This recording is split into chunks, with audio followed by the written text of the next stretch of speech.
किसी हिंदू के खिलाफ एक मानसिक घृणा कोई किस सीमा तक कर सकता है, यदि जानना है तो देश की सबसे शांतिप्रिय कौम से मिलाए। वो बताएंगे क्या होता है जिहाद और उसको अंजाम देने के अलग अलग तरीके। नया तरीका जो अभी अभी बिल्कुल लेटेस्ट है, उसे न केवल हिंदू बल्कि पूरी दुनिया के इंसानों पर खतरा आ चुका है, जिसे थूक जिहाद के नाम से जाना जाता है। अब यदि हम शांतिप्रिय कौम के घर की बिरयानी खाने जाए तो एहतियात बरत लेना या कोरोना के लिए तैयार रहना। आज हम इस पर चर्चा कर रहे हैं क्योंकि हिंदुस्तान के सामने कोरोना की तीसरी लहर आ चुकी है। फिर भी पंचर साटू कौम इसे और फैलाने का काम कर रही है। जाने माने हजाम जावेद हबीब ने अपनी घृणा एक हिंदू महिला पर थूक कर सरेआम जताई। जानेंगे पूरा मुद्दा, बने रहिए हमारे साथ, देखते रहिए प्रलय टीवी। सब्सक्राइब कीजिए प्रलय टीवी चैनल को और बेल आइकन दबाएं लेटेस्ट न्यूज़ अपडेट के लिए। सेलिब्रिटी हेयर स्टाइलिस्ट जावेद हबीब ने मुजफ्फरनगर में एक सेमिनार के दौरान पूजा गुप्ता के बालों में थूक दिया और थूक में जान है का दावा किया। इस घटना का वीडियो कई लोगों के साथ वायरल हुआ।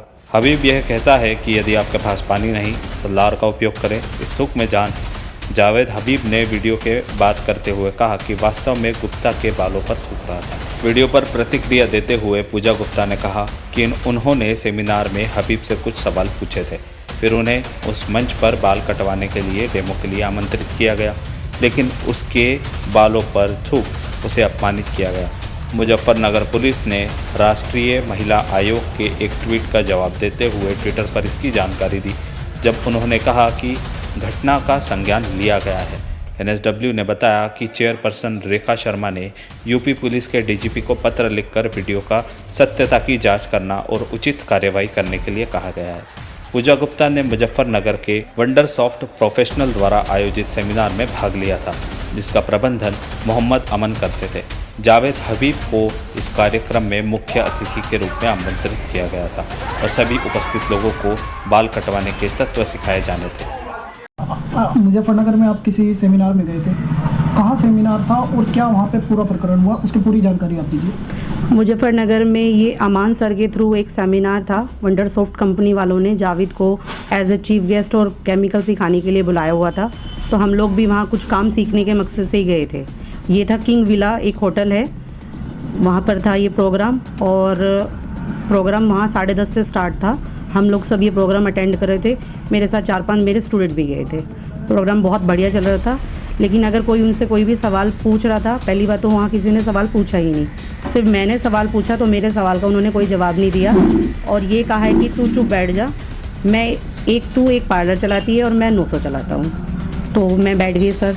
उसके बाद फिर लंच के बाद उन्हें कटिंग भी सिखानी थी, तो उन्होंने मुझे कटिंग सिखाने के लिए कहा कि आप आ जाइए स्टेज पर। तो मैं स्टेज पर गई तो सबसे पहले तो उन्होंने ये वर्ड यूज़ किया है कि ये वही मॉडल है जो सुबह से ये कह रही है how is this possible, how is this possible. अब देखिए कैसे ये आ गई है। उसके बाद उन्होंने सबसे पहले मेरे सिर में पुश किया, तो मैंने उस पर ऑब्जेक्शन उठाया, सर मेरे को ऐसे पुश मत कीजिए, मुझे सर्वाइकल है। देन उन्होंने जब स्टार्ट की कटिंग तो उन्होंने मेरे सिर में 2 बार थूक दिया और थूकते ये बोला है कि अगर तुम्हारे पार्लर में पानी की कमी हो तो आप कस्टमर के जो बाल हैं थूक कर भी काट सकते हैं, और मेरे थूक में कितना दम है ये देखो, और देखो मैंने कितनी थूक की मात्रा इस्तेमाल की है। ये वीडियो क्लिप में मेरे हस्बैंड बना रहे थे, संजीव गुप्ता, उनके पास ये प्रूफ है। उसके बाद नीचे उतर कर स्टेज पर मैं कटिंग शीट उतर के नीचे आ गई। उनके असिस्टेंट ने मेरे को कहा कि मैडम आप ये मजाक कर रहे हैं। मैंने कहा ये कोई मजाक नहीं था। हमने इस बात का ऑब्जेक्शन उठाया तो उन लोगों ने वहाँ मेरा किसी ने कोई साथ नहीं दिया, तो वहाँ से हम निराश होकर बड़ौदा आ गए। उसके बाद से हम लोग यहाँ पर जब भी किसी से कोई भी शिकायत कर रहे हैं कि ये इतना बुरा बिहेवियर है, इतनी बड़ी हस्ती और कैसा उसका नेचर, ऐसे टिप्स अगर हम अपने पार्लर में इस्तेमाल करेंगे तो कोई हमसे हेयर कट क्यों कराए। हम वहाँ सीखने गए थे कि अपनी इंसल्ट कराने गए थे। मेरा तो करियर उन्होंने चौपट कर दिया। मेरे स्टूडेंट ने खुद मुझे ये वर्ड कहे हैं कि मैडम उसने आपके सिर में थूक दिया, अब आपकी क्या इमेज रह गई। आज के इस वीडियो में बस इतना ही। आप बने रहिए हमारे साथ, देखते रहिए प्रलय टीवी। जय हिंद, जय भारत।